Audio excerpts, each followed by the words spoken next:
This is the burden of the word of the Lord to Israel through Malachi. I have loved you, says the Lord. But you ask, how have you loved us? Was not Esau Jacob's brother, declared the Lord?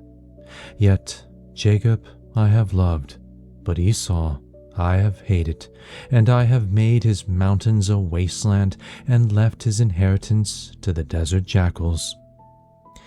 Though Edom may say, we have been devastated, but we will rebuild the ruins.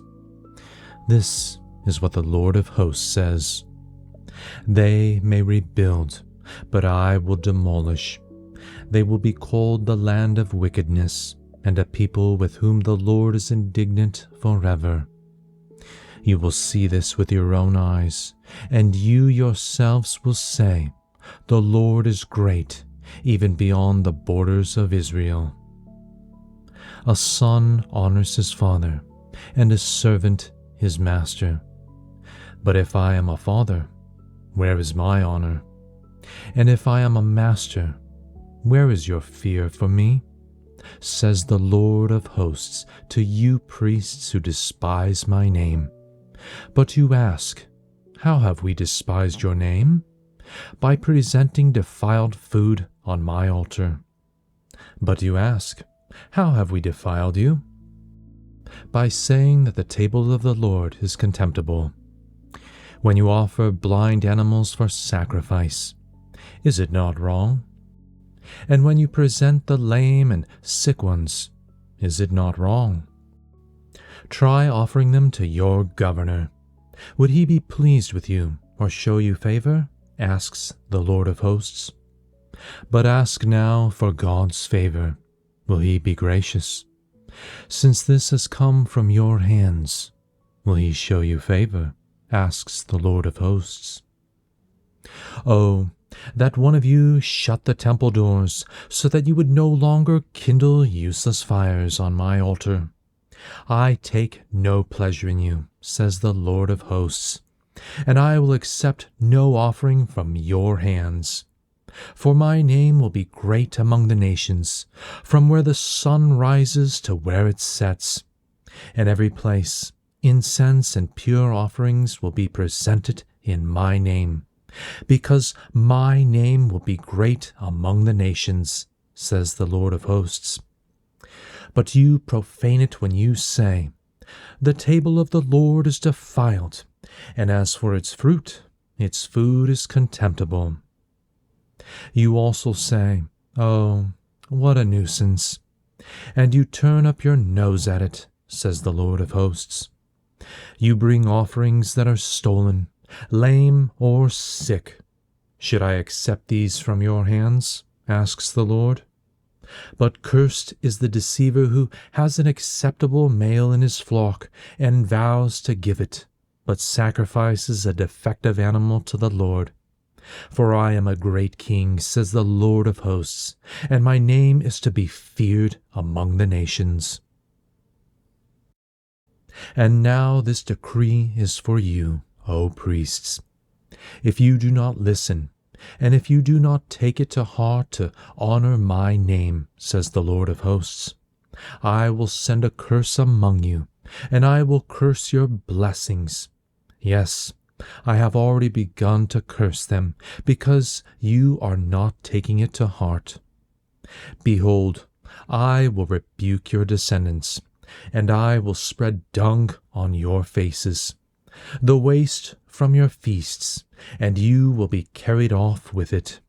Then you will know that I have sent you this commandment, so that my covenant with Levi may continue, says the Lord of hosts. My covenant with him was one of life and peace, which I gave to him. It called for reverence, and he revered me and stood in awe of my name.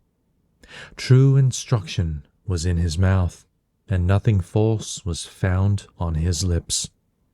He walked with me in peace and uprightness, and he turned many from iniquity.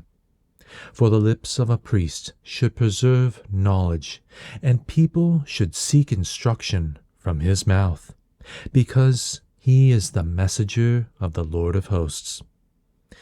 But you have departed from the way, and your instruction has caused many to stumble. You have violated the covenant of Levi, says the Lord of hosts. So I in turn have made you despised and humiliated before all the people, because you have not kept my ways, but have shown partiality in matters of the law. Do we not have one Father? Did not one God create us?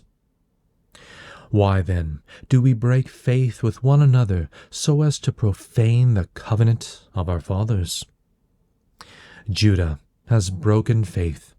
An abomination has been committed in Israel and in Jerusalem. For Judah has profaned the Lord's beloved sanctuary by marrying the daughter of a foreign god. As for the man who does this, may the Lord cut off from the tents of Jacob everyone who is awake and aware, even if he brings an offering to the Lord of hosts. And this is another thing you do. You cover the altar of the Lord with tears, with weeping and groaning, because he no longer regards your offerings or receives them gladly from your hands. Yet you ask, why? It is because the Lord has been a witness between you and the wife of your youth, against whom you have broken faith, though she is your companion and your wife by covenant. Has not the Lord made them one, having a portion of the Spirit? And why one? Because he seeks godly offspring. So guard yourselves in your spirit, and do not break faith with the wife of your youth. For I hate divorce, says the Lord, the God of Israel. He who divorces his wife covers his garment with violence, says the Lord of hosts. So guard yourselves in your spirit, and do not break faith. You have wearied the Lord with your words, yet you ask, how have we wearied him? By saying, all who do evil are good in the sight of the Lord, and in them he delights. Or, where is the God of justice? Behold, I will send my messenger, who will prepare the way before me. Then the Lord whom you seek will suddenly come to his temple, the messenger of the covenant, in whom you delight.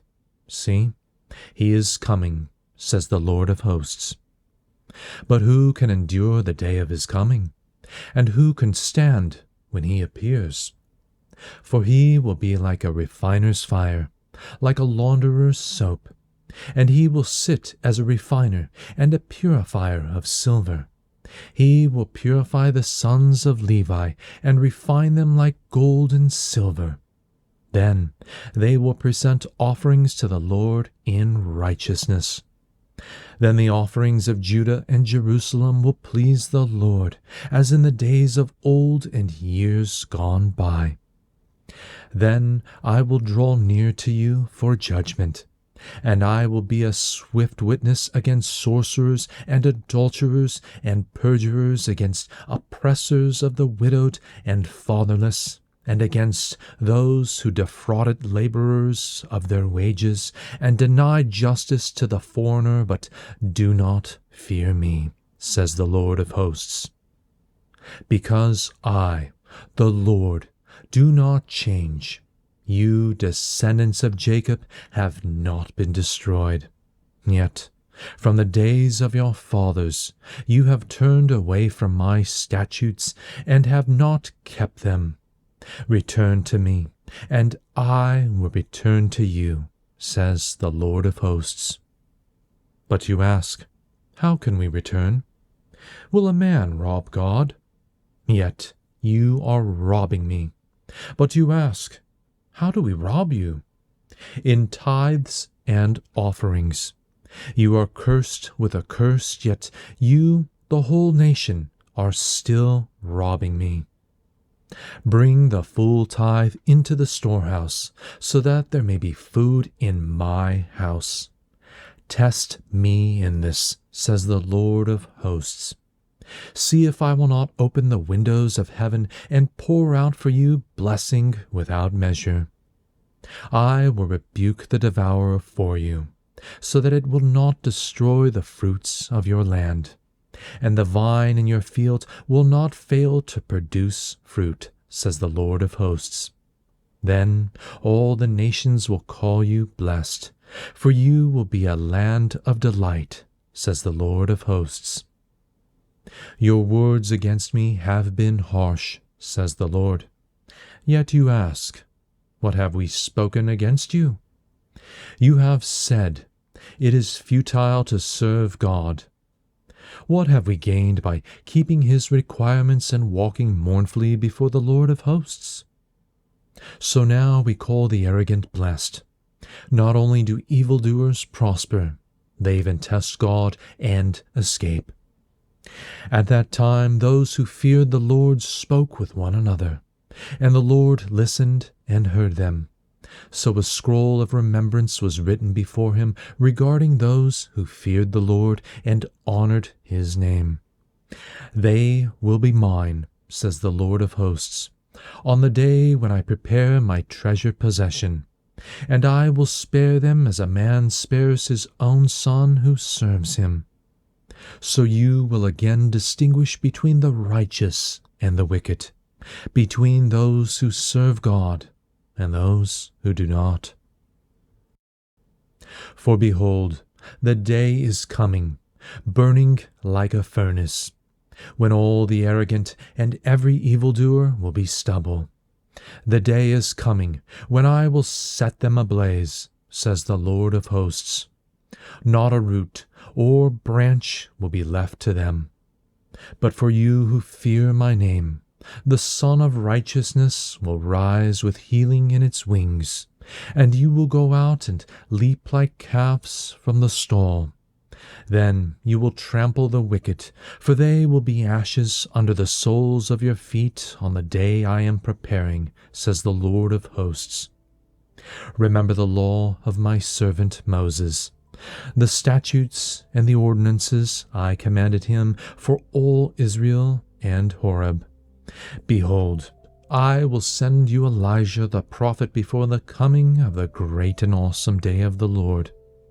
And he will turn the hearts of the fathers to their children, and the hearts of the children to their fathers. Otherwise, I will come and strike the land with a curse.